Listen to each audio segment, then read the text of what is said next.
Hey everybody, Jake Perez here with Onward, my weekly show dedicated to helping ordinary people live extraordinary lives. You can catch me live right here every Tuesday night, 7 p.m. Central Time, as I speak with some of the world's most interesting people, all about a variety of topics, all dedicated to helping you change your life forever. My guest on the show tonight is George Kotis. Originally from way down under in Australia, George is currently living the dream in Bangkok, Thailand. George is a lifelong entrepreneur, businessman, philosopher, and philanthropist. As if all of that is not enough, George is also one of the most positive guys on the internet, daily spreading love and encouragement to the masses. In recent months, I have had the privilege to get to know George personally, and I'm now honored to call him a true friend. Tonight, I honestly just look forward to nothing more than a conversation with a friend, as I welcome you all to listen in as George and I discuss life, love, and living the dream. George, welcome to Onward, my friend. Jake, how can I even come close to that introduction? Seriously, man. Man, George, Thank you. As we um, say in Thailand, my new adopted country, Kopen Cup means thank you. I love it. I love it, brother. Look, Yeah, there you go. we've been kind of hanging out online. We've done some Zooms live, and we've been chatting back and forth for a good while now, man. And I know Yeah, bro. I know a good bit about your story, and I know you've had a lot of success in your life, and I know you know what this show is about. But I just want to kind of, if someone's tuning in for the first time and they just they kind of don't know what's going on, I'm just going to tell people what's up a little bit, and then I'll let you go from there. Okay. Thank you, Jake. Thank you. Sure thing. So, this whole show Onward is all about just helping people change their lives, right? I mean, I know that there are a lot of people out there that, I don't know, maybe they're not happy with their money, maybe they're not happy with their health, maybe they're not happy with their relationships, whatever it is. People are seeking and hungry for change in their lives. So, that's kind of what this show has really all been about. So, George, I've shared this with you, but anybody watching tonight, I just bring people on who I know who've had a lot of success and who've done some amazing things in their life, and I'll let them share tips and tactics and tricks that that can maybe encourage other people and help other people change their lives. So George, that's why I have you on the show here tonight, man. I know you've had a lot of success, and I'm hoping you could just share a little bit about your story and kind of how you have found success, and maybe some of that can resonate with some of our listeners tonight. Yeah, sure. No problem. So, yeah, look, that's all true. Like, I've just gotten to know Jake. We hit it off pretty much, when you resonate with someone, it's just boom. When you don't have to work hard at a friendship or a relationship or a business, it's just kind of there. It just flows. It's like that with Jake. And I'm sure you guys can understand that. Like, you either get on with someone or you don't. Like, hey, I'll be the first one to say probably not everyone likes me for whatever reason. That's just everyone's different. And I respect that.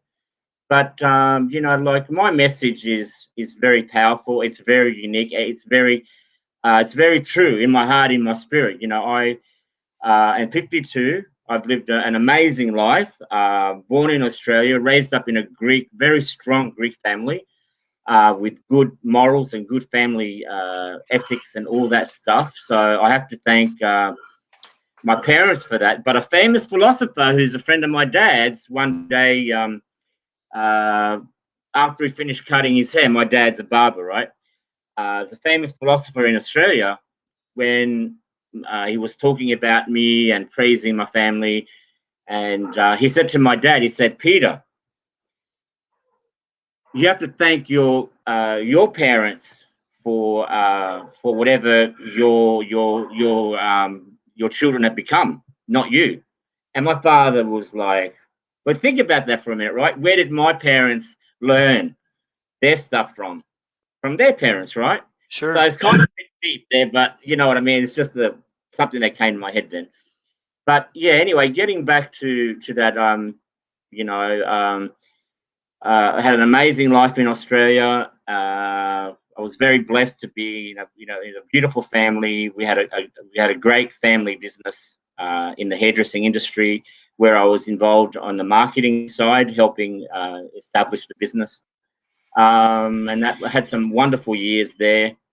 And not so good years. I had a really, really bad breakup with my ex-wife, and that was, so like I can't say, like everyone has their ups and downs, right? Sure.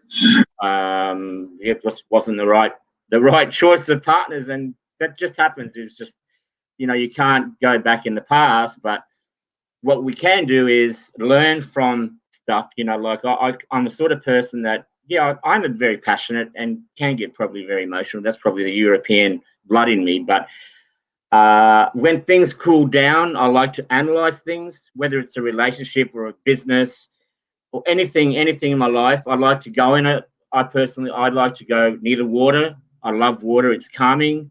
Mm-hmm. I love walking through the sand. The negative ions that come through your feet is very, very, very good for you. Mm-hmm. And I'll just sit there and I'll just think, how could I have done that better?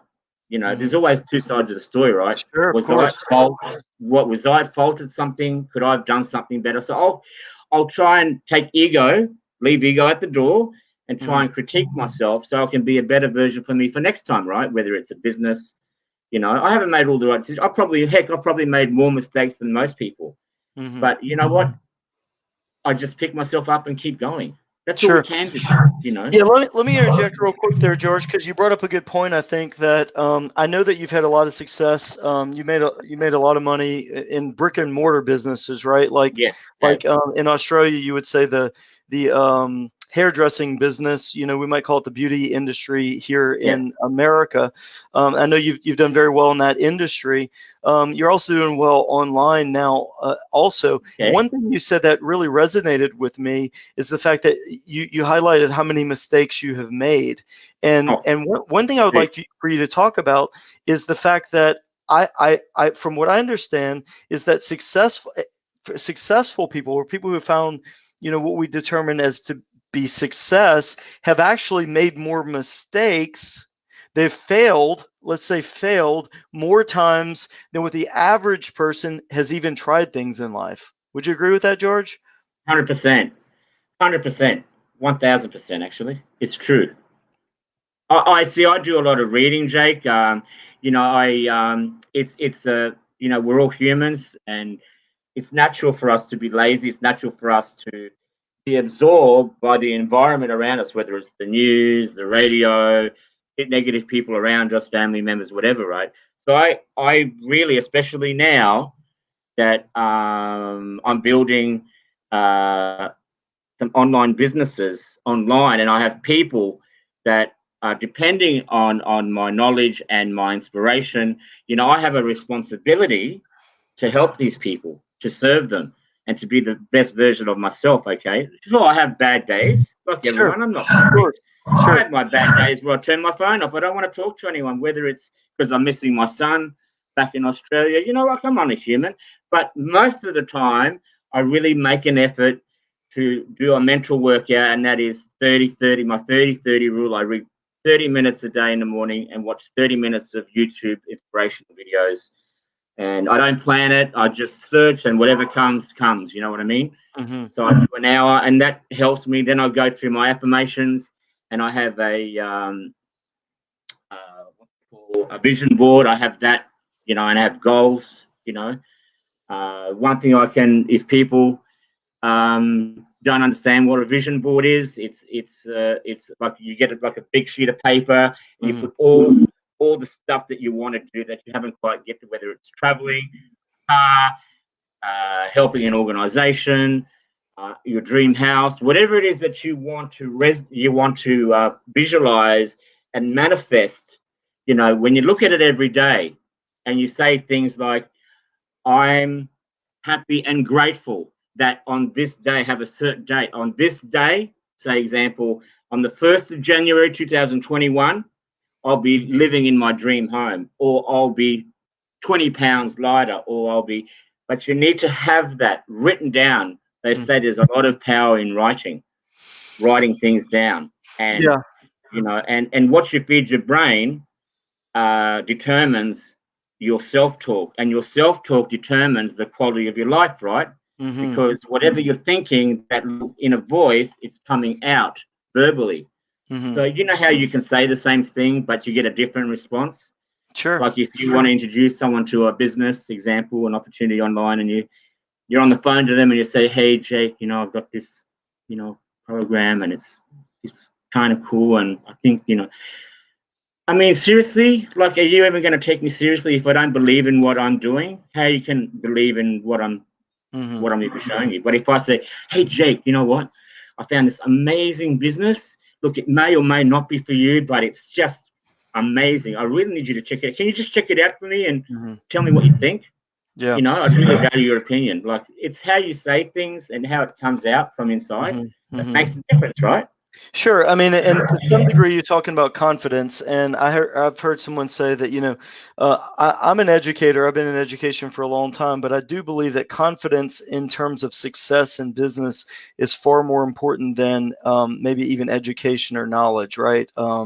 You might know everything that you're supposed to know, but if you don't deliver it with confidence, you don't believe in what you're doing. You know, if you're talking about selling something, nobody's going to believe you, and they're not going to want to buy it, right? Yeah. But let me go back to one thing that you said, because, you know, I've done a lot of shows now, and I've had a lot of different guests, and everyone has had their own success. And one thing that you said was you talked about having a vision board, and you talked about having clarity on exactly what it is. And so I've entertained a lot of different schools of thought. And one book I'm reading right now is a book called The Fourth Dimension, which is a book about the power of prayer, which kind of aligns a lot with, you know, many other schools of thought that I've discussed with people on this show, where it seems like, you know, what I like to do is look at, oddly enough, I'm a history guy, right? I've been a history teacher most of my life, and so I think about, you know, things in terms of history and perspective and literature and all that kind of stuff. So I'm not a calculus guy by any stretch of the imagination, but for some reason I love data, right? And so when I look at this show and I look at all the success that people have had, one big common denominator that I found is everyone always says you've got to know exactly what you want. It's got to be real detailed, right? Not like, hey, I want a car, but I want a very specific car. Name the car. What color is the car? What year is the car? What do the wheels look like? You know, is that the type of thing you're talking about, George, with a vision board? Yes. I'm thinking of, and when I was younger, one of my mentors said, "Look, go to your Mercedes-Benz dealership, test drive the car that you want." So it's even more powerful when you're in it. You feel it. Like we're spiritual beings, right? We feel things, right? And you can smell the leather, you can, you know, the steering wheel, all the fancy electronics in the car, you know, the suspension, you know, it's even more powerful when you can actually have like a 3D experience of your future vision. In this case, example, as a car, right? I love it. Yeah. The other thing is, I mean, if Anthony Robbins, I did his Unleash the Power Within, some very powerful seminars with him over the years. And one of the courses I did was he talks about you know,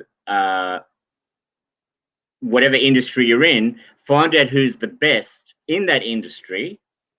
Don't reinvent the wheel. Not so much copy everything they do, but in your own style, copy the techniques or the mindset or the attitude or their daily tasks, right? Okay, so if you want to look like a bodybuilder, live their life, example, eat their food, you know, train what they do, you know, like it's just a matter of working out what's important to you, and everyone's different. Everyone has different needs, different desires, different passions, and that's okay. That's what makes us so beautiful and human, that we're all unique in our own way, right? If everyone was the same, it'd be kind of boring, wouldn't it? Sure.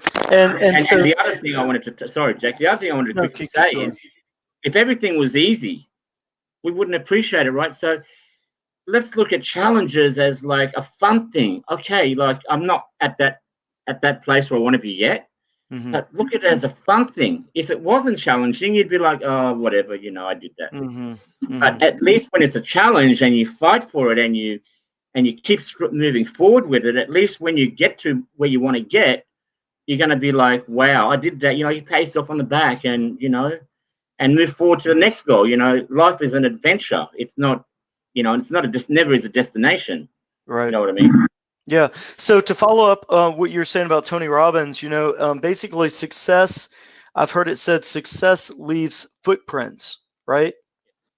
So, I've heard a lot of successful people said very similar things, that once you decide exactly what you want to be and what you want to do, what you want to emulate, you want to be your own version of it. But gosh, look at the footprints that other successful people have look at the path that they have blazed and draw from that, right?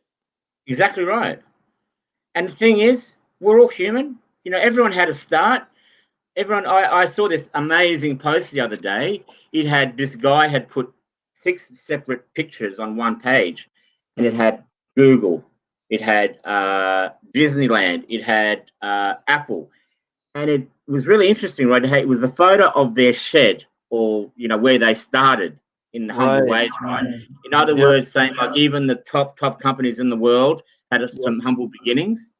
I thought it was really cool how he did that. I loved it. I've seen that post at some point or another. I've seen that. You're right. And some of the most successful billionaires in the world today started out like in their own garage, or just some tiny little place, but a lot of times you've got we've got to have a dream and a vision that no one can see but us, right? And I think you posted the other day, and this is a pretty common thing that a lot of entrepreneurs will say, but like something like I think it's like the 3% of people. Let's see, 97% of the people who quit too soon. 97% of the people who quit too soon end up working for the 3% of people who don't. Yes, I did put that up. Yeah. Right. And that's very interesting, isn't it? It is. And so, so I think understanding what you really want and being very specific about it is very important.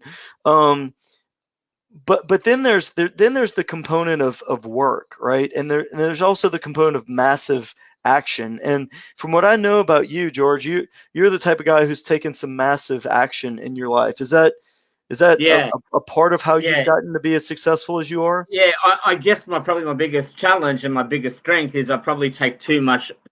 Like I really stretch myself, and as you know, like sometimes you'll message me at like 7 p.m. your time, right? In Houston, right? Central time in Houston. Right. And I'm 7 a.m. my time, and I'm still up. I haven't gone to bed yet. Like, you know what? It's just to have the things that you want in life, or if you want to help the amount of people like I want to help in life, you've got to do what most people won't do, right? Yeah.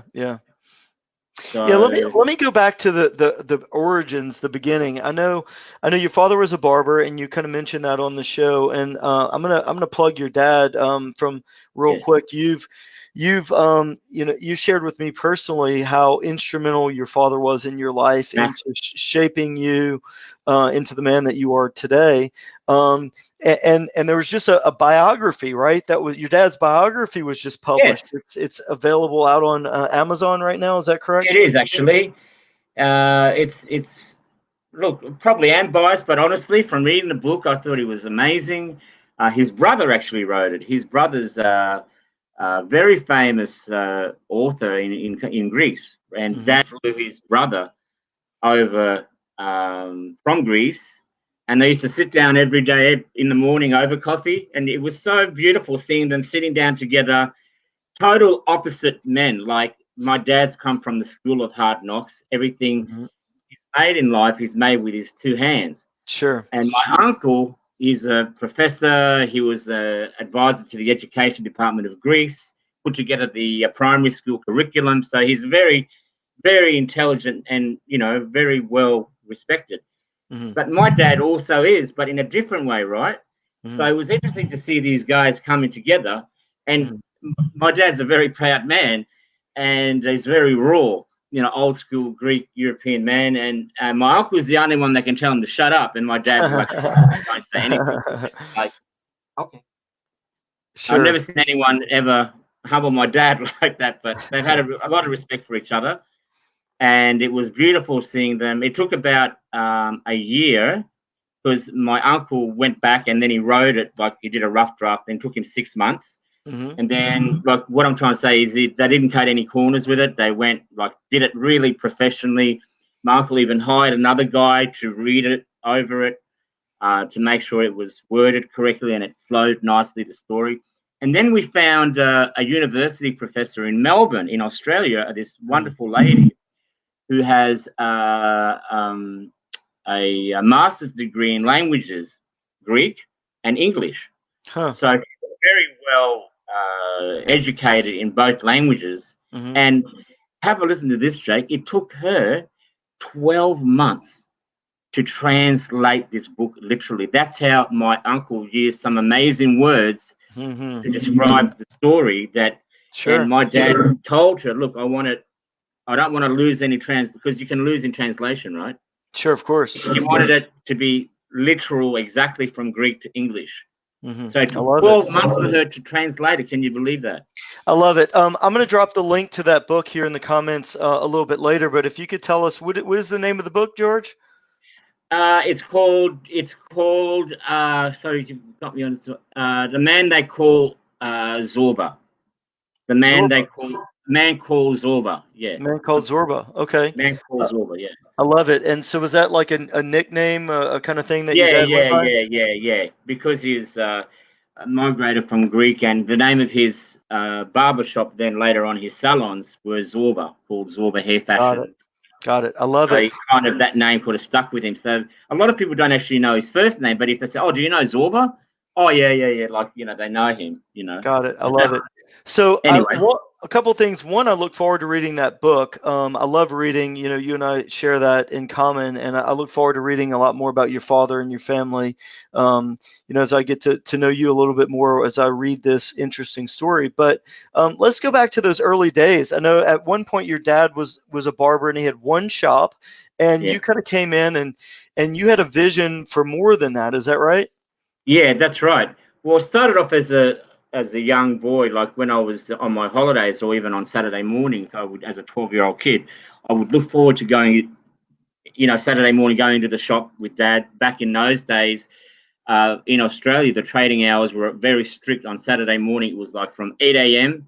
to midday. You had 4 hours only on Saturday. Okay. And Sunday was shut, right? Sure. So it's like working people that were working Monday to Friday, they only had that 4-hour window. So the shop was packed, like he just didn't stop from the moment that he'd open the shop. And anyway, so I would come in and sweep the hair, and I'd get his his cutthroat and get that sharpened on the thing, ready for the next one. I was like, wow, I'm helping Dad. I was like really excited. And then later on, when I finished my education, I was marketing and business.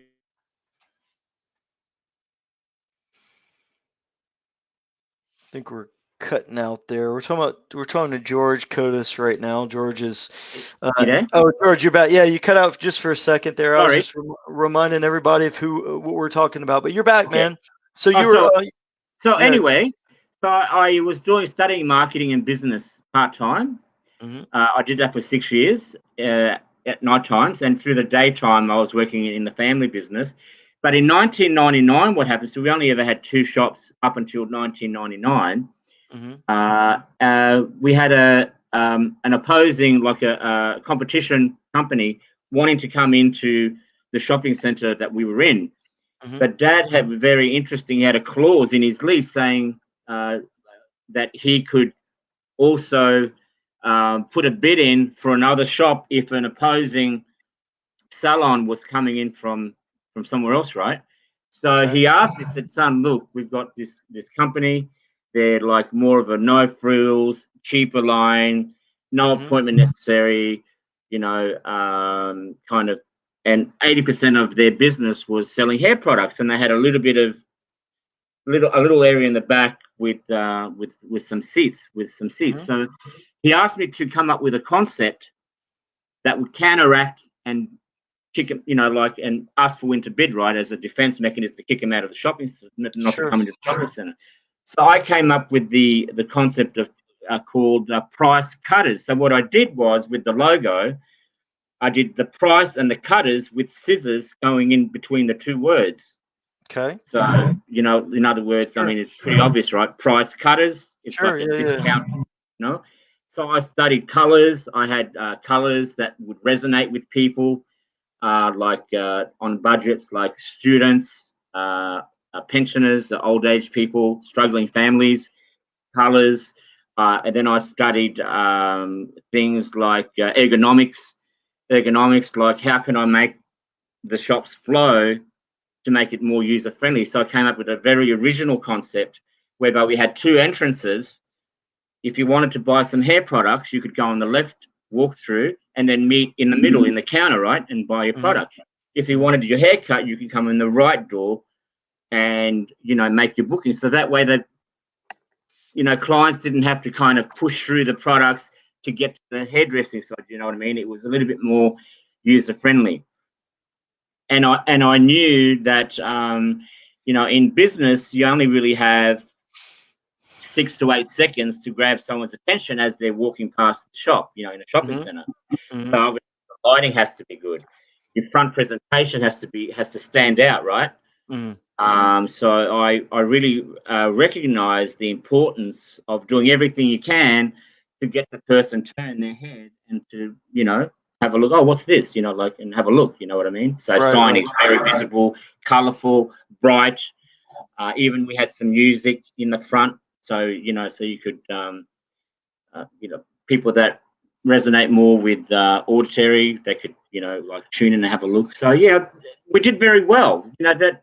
What turned out to be a defense mechanism to kick these other guys out turned out to be an amazing shop. And then we were starting getting inundated by other shopping centers wanting that concept into their shopping centers because, people talk, right? So, people in that field, they know each other and they're always looking for that new kind of, to make their shopping center a bit of a point of difference, not to have the same old stuff, you know what I mean? So we did well. We ended up getting 17 shops, 150 staff. We had at one stage accredited college and teachers that were government accredited teachers, hairdressing teachers. They had academy and a distribution center that we would distribute the products to each of the shops, and our offices as well. So yeah, it was. So you built a family business, a family barber shop, which essentially obviously started with one shop into 17 different locations. You started a college, basically a beauty college in America. You would call it hairdressing college or university over there. In-house. It was our in-house. In-house, right? So I mean, this is a lot of success. I mean, was this something that you had a vision for, or was it just you were just driven to succeed, or what? Jake, it wasn't me. Look, I had the vision. I had the, I took the time to plan everything out, what I wanted. But like, I'm just one person, right? I had an amazing team of people. One book I read called Made in Japan was a massive. It's called Made in Japan. I forget the name of the author. It will come to me. But one thing that guy says is hire people that are better than you, that have got more skills than you, more knowledgeable than you. Right. And the other thing was, it didn't matter to me what the person that we were hiring for a particular job, what they looked like, their weight, their age, nothing. That was irrelevant. If they were coachable, trainable, and had a great, fantastic attitude, and were willing to learn, and were very humble, they were and driven to do better. Those are the qualities that would stand out for me. So we really took a lot of time to focus on those type of people. I love it. I love it, man. I mean, it wasn't me, man. Like I had a lot of help from some amazing people. You know what I mean? mhm. So I can't really take the credit. Yeah, so I mean, Sharon's actually the GF here.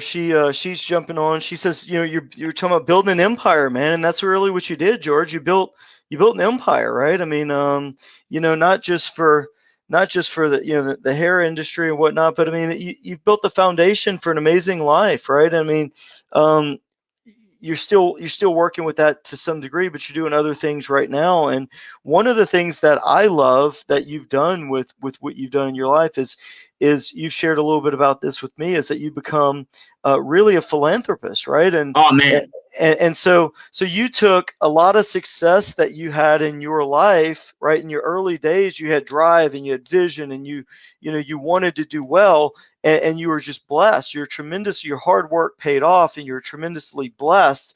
And as a result, you're in a position now to help people who have difficult time helping themselves. Share with us a little bit about that, George.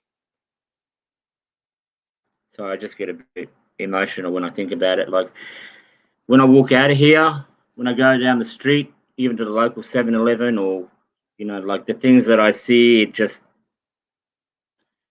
really humbles me, man. Like, and I just coming here to Thailand, I thought I just came here for love. No, it's not true. I've come here for a reason, and it's like I'm 52, right? And now it's my time to give back. I've taken a lot and I've had a lot, and it really is not about me anymore. Like everything that I do, I need you to understand that my focus 100% and my drive is to set up projects to help these people here.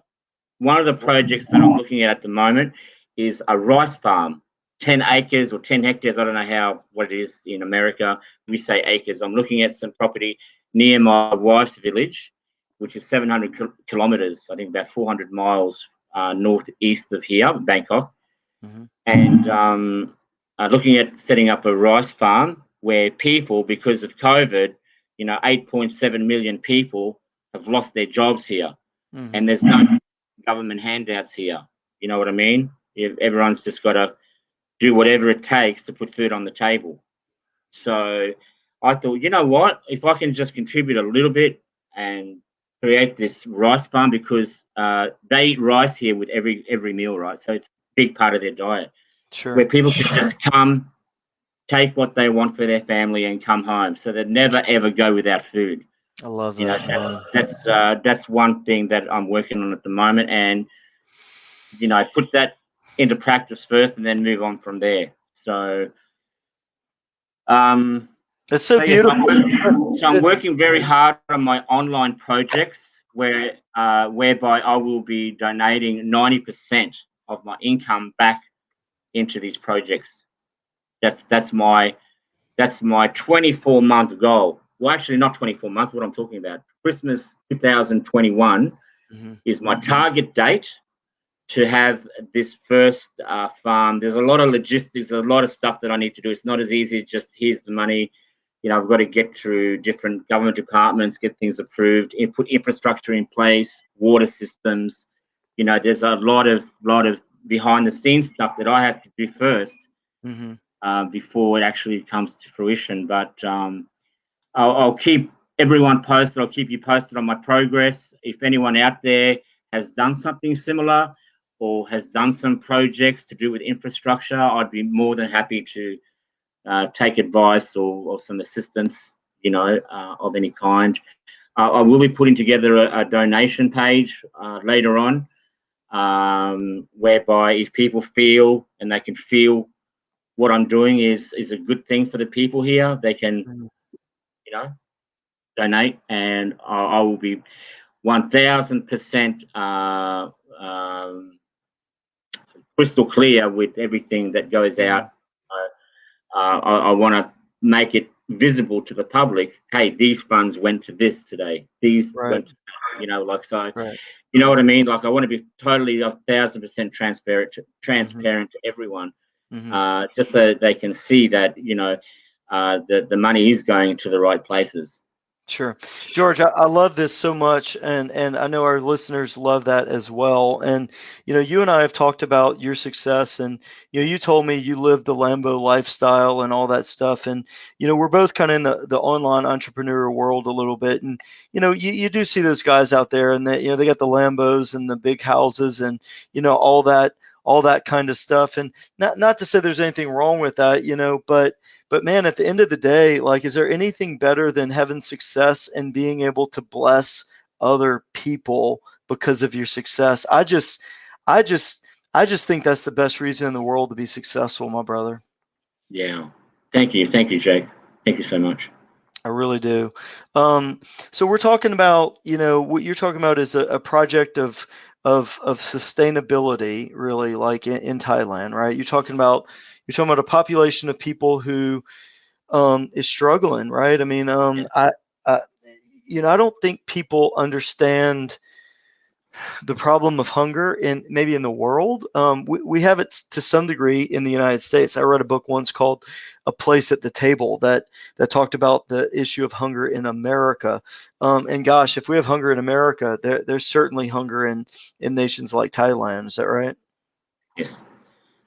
So your vision is basically you want to build rice farms so that they're going to be sustainable. Gosh, I love this. And was there something about water wells also that you wanted to do water Yes. wells? Water wells as well. Yes. So Right. they have clean, fresh drinking water, because Thailand has a monsoon season. So from around June Mm-hmm. to October, it Right. rains literally every day, and pretty Mm-hmm. heavy. It sort of Mm-hmm. comes down, boom, then it goes away. Mm-hmm. Then from like November-ish, December through to May, Mm-hmm. zero rain, Yep. no rain. And I didn't know this, right? Because I used to come to Thailand basically June, July, August, and it was always raining. I never knew. So until I started, when I started living here, I came in Right. November, and I said to my fiance, "Oh, babe, like, when's it going to rain here? Like, it hasn't rained for like 2 months already. Oh no, it doesn't rain. Oh, okay. I didn't know. I didn't know that. So that was something I learned. So they need water, and clean, fresh drinking water. Okay, so they need drinking water. In addition to that, obviously you're going to need water to irrigate the crops, right? Is that also part of it as well? Yes. So I've taught history for a long time. I'm pretty much in Houston, Texas, and I tell my students it doesn't matter the history. I've taught Texas history, early U.S. history, modern U.S. history, taught a lot of different things. But I tell my students all the time, like, if we live in America and we've got, if you've got a 1-bedroom apartment with running water, you've got electricity, you've got food to eat every day, you're in pretty good shape compared to a lot of people in the world, So true, Jake. and I'm just such a big believer, man, in just gratitude and just I truly, George, I have my issues like everybody else, but I am so thankful, man, for all the little things that I have in my life, and I believe I share that in common with you, George. Even can I share another story with you, Jake? Something came to mind. Please do, George. There's also people with physical disabilities. Not everyone's blessed with full, two arms, full fingers, full legs, full and functionable, right? There's some people Of with a lot course. of different issues, right? Right. Blindness, deafness, physical. Anyway, my personal trainer back in Australia, when I was there, if you see his physique, he looks like an absolute freak. He looks like he's just that, like his body, he looks like just a sculpture. He just looks perfect, right? Mm-hmm. But when you get to know Pedro, Mm-hmm. like when I first started with him, he told me, because when I joined the gym, I was like 400 pounds. I don't know, I think it's 192 kilos. I think that's 400. And I'm a bit of an extreme guy. Right? George, So can I ask you, for reference? Can I ask you? You are at 400. Where are you right now, George? I'm at 152 kilos. I think that's 300 or 280, something like that. 280. So But you've lost. yeah, but I'm talking about years ago. Like I put the Okay. weight back. I put the weight back on, but I'm just trying to get Okay. to a point. Okay. So I saw his business card on the notice board on the way to the dressing rooms when I first started, Mm-hmm. and I thought, wow, check this guy out. If he can look like that, he knows how to look like that, right? So he can teach me to look like that. I had just had this thing. So I rang him, and he ended up, having an appointment with him. And when he saw me, it wasn't right. I didn't get a really comfortable. You have that something like I thought, do I look funny or what? He didn't give me a very positive vibe, and he said to me, "So what can I help you with?" I said, "Well, I saw your photo. I said you look amazing. Can you help? I'm looking at booking some sessions with you." He said, "First of all, this is an interview." I said, "I don't. I need to talk to you about a couple of things first. Firstly, I don't train fat people." Straight out, right? I said, at that moment, he could have crushed my feelings. I could have just walked out, right? I said, well, F you, like, seriously, like, I'm asking for help. But he went ahead and said, I said, can I ask why? He said, because a lot of in his experience, he said, a lot of people that are overweight make excuses, they turn up late, they don't have the right mindset. So he said, I only train champions. So, and at that moment, I had tears in my eyes, and I said, "Mate, I'm ready for this. Like I'm ready. I'm willing to do whatever it takes, and take your criticism on board." So, look, he goes, "I'll think about it." So he rang me back a couple of days. I said, "Look, I will train you, but there's conditions. If you're even 1 minute late for your session, don't come back." He said, "I'm here to train you. I'm not here to talk small talk about your weekend. Okay, I'm here to do a job. Okay, and you need to follow exactly what I tell you to do. After month one, I'll be expecting certain, because he used to have like a caliber test, so he more so than the scales, because the first month a lot of water weight that you lose, not fat. So he was focused on body fat. So he said, I can tell at the end of month one if you're following my diet, and if I don't not getting the results that I think you should get after month one, then you're gone as well. So he was very strict. But you know what? Inside me, I said, you know what? I'm going to prove this guy wrong. I'm going to, so I stood up, and that fired me. I don't know whether it was a reverse psychology thing that he was using on me to fire me up on the inside. Right. But I was so fired up, Jake. I was actually 10 minutes early for every session. I was sitting there waiting, like, and he's like that with every client. I remember once seeing his wife, his own wife, who was his one of his customers, who trained his wife during the day, seeing her, this crazy person in the car park, like going at crazy speeds to park the car, and she was literally running from her car to go upstairs because she was that fearful of him, his own wife. It was so funny. I think it's fair, man. Like, he's even his own wife's freaking scared of this guy, Right. And anyway, cut a long story short, we ended up becoming good friends. He softened up, and eventually he started little smiles on his face when he did the test.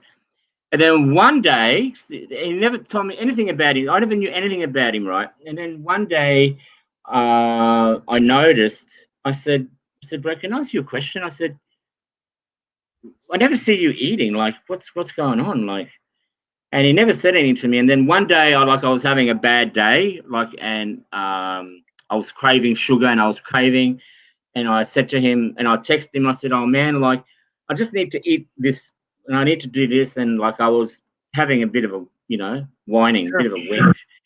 And then he said, "Have a look at this." So he sends me this YouTube video of him. I'll have to send it to you. Please do. And I didn't know this, right? He had 3 surgeries. He went to Germany. He was told he only had 6 months to live, and he had brain tumor, he had cancer in the brain, right? So he researched the best surgeon in the world for that particular type of what he had, right? And he had 3 different operations, and in the process of those operations, they had to cut half his tongue and his ability to eat and drink. So I don't understand how that's related, but he could never, ever swallow any food or drink or ingest any water or anything, any fluids down his mouth, because he would literally drown. Like he literally. So he had a tube on his stomach, right?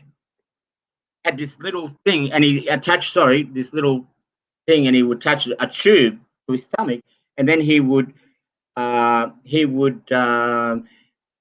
make the food like baby food, really soft, and he would inject it through this tube, and that's how he ate, and that's how he drank.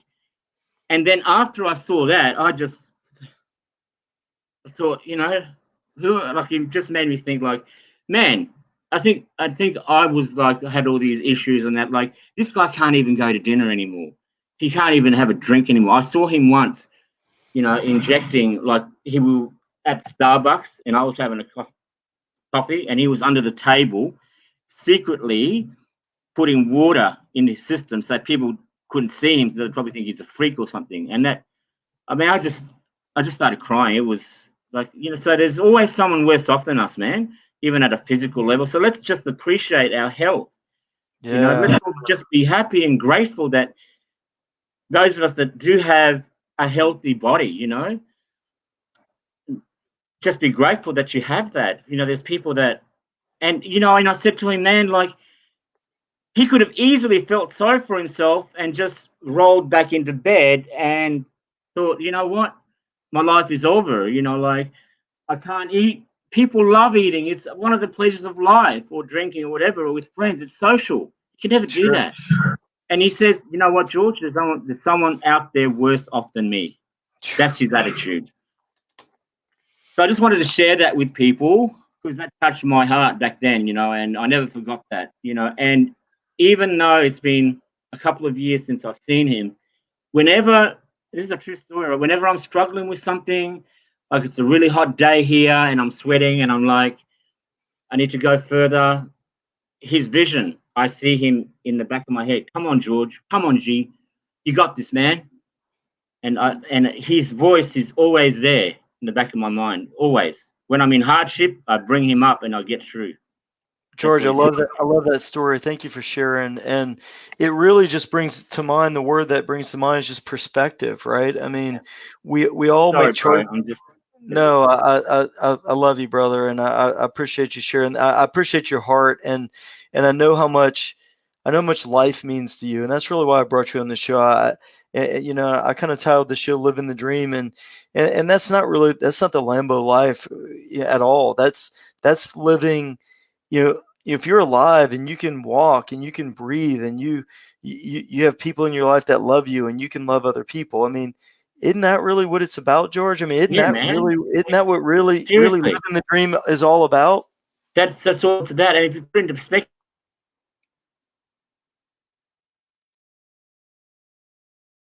I think I lost you here just for a second. George just shared okay, you're back.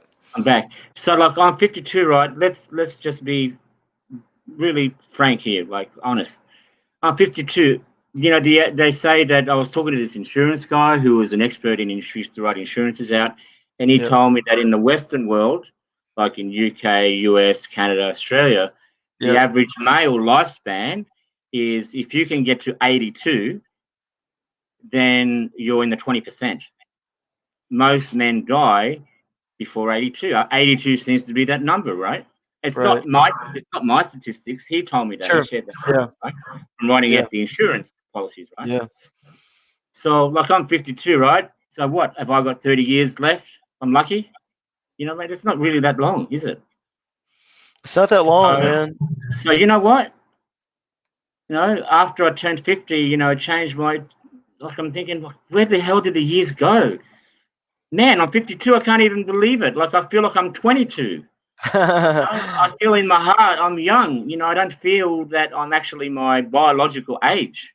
But I am. I've lived 52. I was born on the 6th of June, 68. I was born like friggin' 1 hour after Robert Kennedy was assassinated. But I believe it was the 5th of June in your time, 6th of June my time. It was. Off camera, we talked about that. It's actually my oldest daughter's birthday. So you actually, a different year, but you share my oldest daughter's birthday. There you go. That's kind of Fantastic. interesting. It's an easy one to remember, isn't it, Jake? 6 of the 6th. Absolutely, you got it. But I love it. I love it, George. I mean, that's really it. Like we're not, we plan. I mean, it's prudent and it's wise to plan for the future, but we're not promised tomorrow. And every day, it's so cliche, isn't it? That It that is. every day is a gift, right? And It and is. and and live Truly like each is. day is your last day. But goodness, once we get a hold of that realization that really every day really is a gift, right? Like I've been a runner for a lot of my life, right? But in the last couple of weeks, a lot because with COVID, I'm teaching AP US history, but we're not at school, so I'm teaching online during the day right now, right? So when I have lunch breaks and things like that, I have the opportunity now. I go out for walks, and I was a runner my whole life. And I mean, I kind of was like, I'm a runner. I was proud. I was like, I'm a runner. I'm not going to go for walks, right? I'm going to go for run, whatever. But I've learned a lot of it, truthfully, because of my girlfriend. But even Yeah. walking by myself, just walking by myself, I've just learned to just like, man, look at the trees, look at the wind blowing, look at the grass, just gosh, taking a deep breath and just I've really learned or I'm learning to appreciate each moment we have in That's life. right. On that note, Jake, can I share?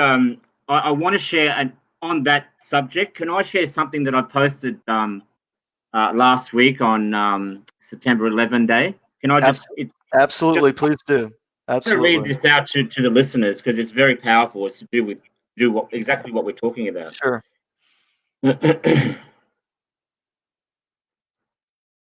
The other thing I wanted to quickly show people, because people are asking me, I've changed I don't know if you can see, but I've changed where are we? My Facebook Mm-hmm. profile photo, Yep. right? Yep.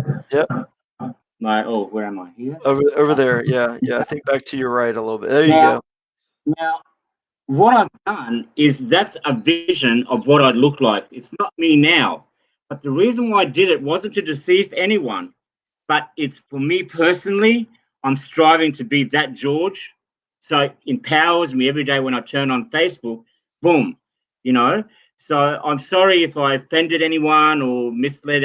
It wasn't my purpose. It was just for me. Yes, it is me. So it's Mm-hmm. not someone else. It is me, but it's a slimmer version of me back then when I was training with Pedro. And it's just something that it's personal for me, that I need it there to visualize and to know, keep going, that I will get there. So I just wanted to clear that up, okay? In case Sure. anyone's thinking, like when they see my future post and they see that I look a bit different, or even now I look a bit different from that photo. Just Sure. wanted to clarify that, okay? Sure. So I did something on September 11 here. I wrote this post, and it goes like this. Hello, friends. Talking about September 11, right? On this day, 19 years ago, 246 people went to sleep in preparation for their morning flights. 2,606 people went to sleep in preparation for work in the morning. 343 firefighters went to sleep in preparation for their morning shift.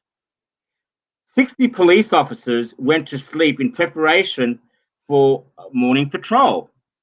8 paramedics went to sleep in preparation for their morning shift. None of them saw past 10 a.m., September 11, 2001. In one single moment, I get goosebumps from reading this. In one single moment, life may never be the same. As you live and enjoy the breaths you take today and tonight before you go to sleep in preparation for your life tomorrow, kiss the ones you love, snuggle a little bit tighter, and never, never take 1 second of your life for granted. George, I Drop the love mic, that. drop the I mic, love Mum. it. I love that, Yeah. George. I love it. That's it. I mean, we don't, we think in our minds 80 years, we got 80 years, we got 70 years. We think these things, but you're right. I mean, that's a very, that's a very poignant moment, right? Where a time in history where we know that so many people woke up and they had all of these things they're planning to do that night, the next day. They had grocery lists that they had written. They had, doctor's appointments they were planning to go to. They had birthday parties to attend, and then it was gone, and it was over, and their opportunity to live and enjoy and appreciate the life that we have was over, right? And so I love that reminder, George, that just moment by moment, some moments are happier than others, but they're all worthy to be appreciated and to be enjoyed. So true, Jake. I love it. So George, listen, man, you brought a lot of really good stuff. We've talked about your success. We've talked about a little bit about your routine. You're kind of like your daily routine. We've talked about some of your humanitarian projects that you're working on. What I'd like to try and kind of wrap up with is if you could share, because this program is about helping people move forward, move onward with their lives. And what recommendations could you give if you had to give some advice to our listeners out there who, maybe they're struggling, they're not making the money they want to make, their relationships aren't where they want to be, or their health maybe is not where they want to be. What recommendations would you have? Where should people start in terms of making a change in their life today? Well, first of all, Jake, in order for things to change in their life, like if you keep the definition of insanity is keep doing the same thing over and over and expecting a different result, right? Sure. So we can never push anyone to say, hey, you need to lose weight, or you need to do better in your business, or you need to, it's a personal battle. It's always me versus me. You know what? Mm-hmm. So you need to have a conversation. If you're not happy with your life and you really truly are ready, not someone else, but you are ready to make any changes that you need to dig deep, go near the water, or put some relaxing music on and meditate in your room, turn the lights off, and do some relaxing and breathing so you can allow, you need to be in a very relaxed state in order for things to flow through your mind, right? So you need to really find what's most important to you. Why are you here? What's your purpose? We all have a purpose. Everyone's born with amazing talent. Some are good at playing guitar, some good at singing, some people are sports people. Figure out what is your talent, what is your passion. And if you have a job that you're not happy with, apparently 82% of people in the Western world hate their jobs, but they're doing that. They have to go to work. They have to pay their bills, right? They just can't stop and do something that they really want to do. Right. So I can just say you need to work out your purpose, and until that fire, you have that fire in the belly, nothing's really going to change unless you have that belief in yourself. And how do you develop that belief? It's following through, doing the stuff that you said you were going to do to yourself. Be accountable to yourself, and each day you will grow if you keep your promises when it's what you do when no one's watching, right? You can keep to that. That builds confidence, and with confidence comes beliefs. Okay, and then beliefs comes purpose, and it just kind of like a snowball effect. It's not something. It didn't happen for me overnight. Heck, even when I came to Thailand, like I felt like I'm not the same guy that I was November 2nd last year when I got here. Sure. I'm so humbled, and I don't fret on the small stuff anymore. Like little things used to annoy me. Like really seriously, it's not important. So to answer your question, it's just a matter of, just digging deep. If you're ready to make a change, if you really hate your life or whatever it is, you want it ready to make that change, the pain has to be stronger than the pleasure. You have to have that pain's causing and you want to not so much just quit your habit, but replace bad habits or bad thoughts with good thoughts. And how you do that is affirmations, having a vision board, doing your mental workout in the morning, you know, not listening to the naysayers, don't watch the news, you know, don't listen, get rid of negative people in your life like I did.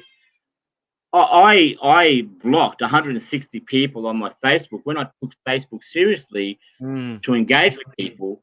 Like I would put up a post and my father would ring me and say, you know, such and such told me you put a, you know, a photo of your fiance crying on your shoulder. How embarrassing. That's personal.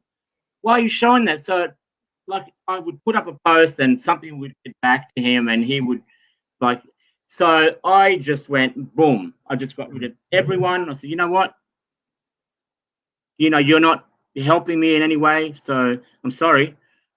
You know, I've got a mission. I'm on a mission here.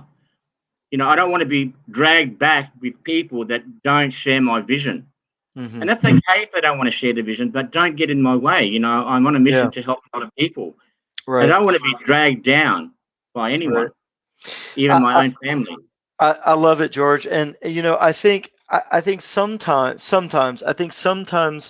people want to change, but I think sometimes people think it's complicated. I think sometimes people think there's an 18-step process to changing your life. But what I'm hearing from you is basically you just got to kind of have a come to Jesus meeting with yourself, so to speak, and just say, hey, is this really how I want my life to be? And if not, there's nobody else who can change it but me. And I've got to be responsible to change myself. I once heard someone say, be the person, you know, whoever you want to be in life, be that person. Yes, that's so true. Look through the eyes of your vision, not of your current reality, until your vision manifests the new reality. Yeah, I love it, man. And I think it can be just that simple. You make a decision, you want to change, you make a decision, and once you make that decision, you get that vision, you get that burning vision in your heart, in your mind of exactly what you want to be, and then you just start becoming that. You just start doing the things that embodies that the vision you have for yourself. That's right. That's right. And I just want to tell people, like, you know what? Everyone matters. You matter. You can make a difference in your own way, in your own world, starting with the people that love and care for you. Everyone counts. Everyone's here for a reason. You know, you just got to find out what that is. And that you're the only one that can do that. You know what I mean? Sure. And the other thing I want to leave with is quality of your self-talk. You know, that little voice inside, you know, determines the quality of your life.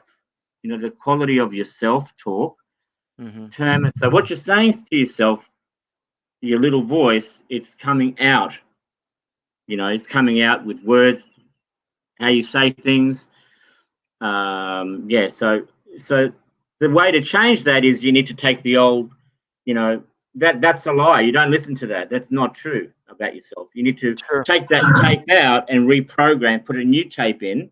Right. By doing your, you know, watching your, you know, doing your mental workout in the morning. That will help you minimize. You're always going to have negative thoughts. We just got to catch yourself and get rid of it straight away. You know what I mean? I like that you're talking about self-talk. You know, I'm a big Bible guy, and I'm a big fan of the Bible. And one of the things that the Bible tells us is that life and death are in the power of the tongue. Right? And that's kind of what you're saying with the self-talk, right? Like whatever we speak, whatever we're saying to ourselves becomes our reality. That's exactly right. So tell us a little bit more as a quick recap. You know, you went through it earlier, but I think it's worth revisiting before we jump off here. Tell us a little bit more about you do a daily routine. You do what you call a mental workout when you get up in the morning. Recap that for us. You mentioned it briefly, but tell us a little bit more about what your daily mental workout is. It's pretty basic, Jake. It's nothing. It's not rocket science. I just basically make an appointment with myself. That I need to, the first thing I do when I get up is obviously, go have a shower, have some breakfast, have some, something in me first, give me, have some water, etc. Wake up mentally, physically, etc. Right, and then I just basically I'll get onto YouTube and I'll watch 30 minutes, of Anthony Robbins or Jim Rohn or whoever it is that I feel like listening to, in that morning, whatever comes up, and that resonates at that moment, I'll listen to. And then I'm in the process of reading for the third time Think and Grow Rich by Napoleon Hill. It's one of my favorites. Love it. It's a book that's necessary for me right now because I'm building multiple income streams for my ultimate purpose, which is my projects, right? So I'm learning the skills of the super rich that Napoleon Hill interviewed back in the day, and they commentate and trying to implement, their skills or their mindset to get what they got. And there's a lot of common characteristics. You'll find a lot of these very successful people in life in the past and the current, they all had a routine. They all married the process. Let me say that again. They married the process, not the outcome. So they would do almost have a routine where like a checklist, a to-do list, right? Every day they would do this, do that.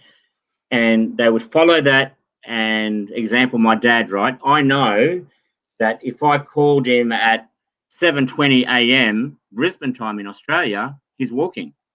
I know he's walking. His routine never changes. I know at 8 a.m. he's in the shower, and now at 8:15 he's having his breakfast. He just doesn't change. He's been that way his whole life, and a few other people, successful people have routines, to get themselves ready for the day. Sure. I love it. And you're absolutely right. And that's one of the things that I've looked for and I've continued to look for on this show is what are the common denominators? What is the data? What are successful people doing? And as I'm interviewing people like yourself who've had a lot of success, you're right. One of the things they all do have in common that they have routines. They, they go about living their life in a very intentional way, right? It starts with a vision of what you want, and then you deconstruct that vision. You work backwards to figure out how to make that vision happen. That's right. Yeah. That's right. And the other thing I wanted to finish up with this thing here is that we all need to understand that in life, we only really have control of two things in our life, Jake. You know that? There's only two things that we're in control of. What you think up here and what you put in your mouth. Everything else in life, we have no control. So example, right? Say you have this business opportunity that you've just started and you're excited and you're passionate to share it with people that you know, right? What's important to you is that what should be important is that you share the information with that person. So marrying the marrying the process, right? Whether they decide to join your company or buy your product, it's none of your business. It's if it resonates with them, if that product will fulfill a need for them, if it solves a problem, okay. Yep. And we all buy from people that we know, love, and trust, right? Sure. That's right. Absolutely. So what I'm trying to say is there's only two things that we're in control of: what we eat and what we think. If someone comes at us with a negative thing or says something bad to us, right, we actually do have a choice on how we process that. I know it's easy to hurt, our feelings to be hurt, but we have the power to go, that's interesting, and move on and just shake it off, right? We actually have that choice. We don't have to take it literally and personally and affect us and crush us. Absolutely. We're in control of our mind, right? Yeah, absolutely. I love that. And that's one thing, as you say, talking about business and sales and things like that. Grant Cardone, he's a American businessman, has written a bunch of books, Sell or Be Sold, and 10X Rule. One of the things he talks about is it kind of exactly what you're talking about. He has a catchphrase. He says, "Who's got my money?" And basically, he's saying, like, not everyone wants my product, and a ton of people are going to tell me no, and that's okay. And this is just a general business lesson, right? For people who are in sales or whatnot.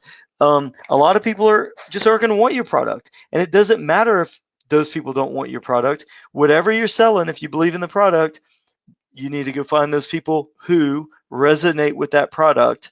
And I think that's what you're saying. And the rest of the people just don't matter. Whether we're talking about selling products or we're talking about, whatever personal endeavor that we have, it could be your humanitarian projects. Some people are going to love it. And they're going to say, "Oh my gosh, George talked about this, this humanitarian project. How can I contact him and help with that?" And some people are going to love it, and some people aren't going to care. And that's okay. We need to get in line with the things that we need to be in line with, the things that earlier you talked about, our purpose, right? And the fact that this is one thing I'd kind of like to close on. Every single person out there, if you're listening tonight, you were created for a reason. You have a purpose in your life. And if you have a hard time waking up every morning and you're not enjoying your life, probably it's because you don't know what your purpose is yet, and you need to get in line with that purpose. Would you agree with that, George? 100%. You have the power to change yourself. You know what I mean? Yep. You have the power. You have that personal power. It's a gift. Right. From love. Right. Yeah. Tony Robbins right there. Personal power, right? I listened to that going back at some point or another. Hey, George, it's been a lot of fun, man. And I think you brought a lot of really good value to our listeners tonight. And, do you have any closing thoughts you'd like to end on, and then we'll jump off?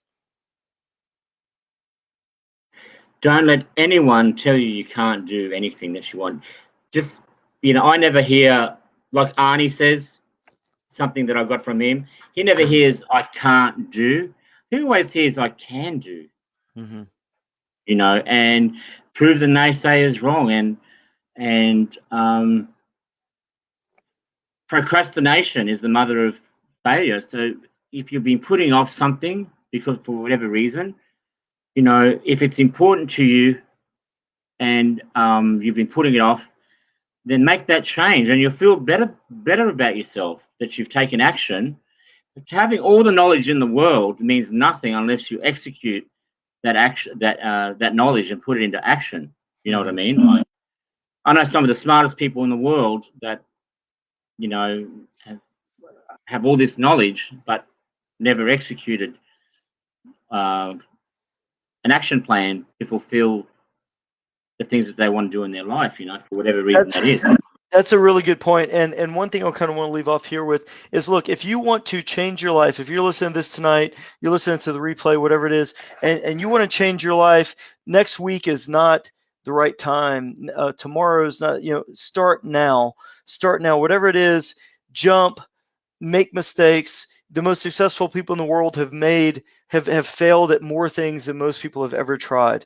So if you're not happy with wherever your life is right now, just jump, get moving, take action, start doing stuff. Go back and listen to everything that George had to say tonight. George has been extremely successful in his life, and he shared a lot of great wisdom with us here tonight. So, George, man, it's been a lot of fun hanging out with you. I appreciate you coming on. Jay. Thank you. And sharing with our viewers tonight. Very, very humbled by your generosity to put me on your show. Thank you so much. Appreciate you, George. Hey, guys, thank you all for listening to another episode of Onward.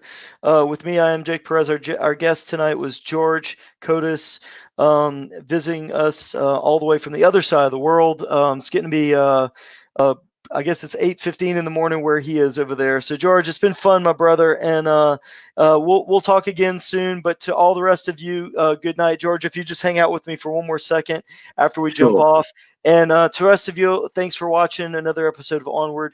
God bless and take care. Good night.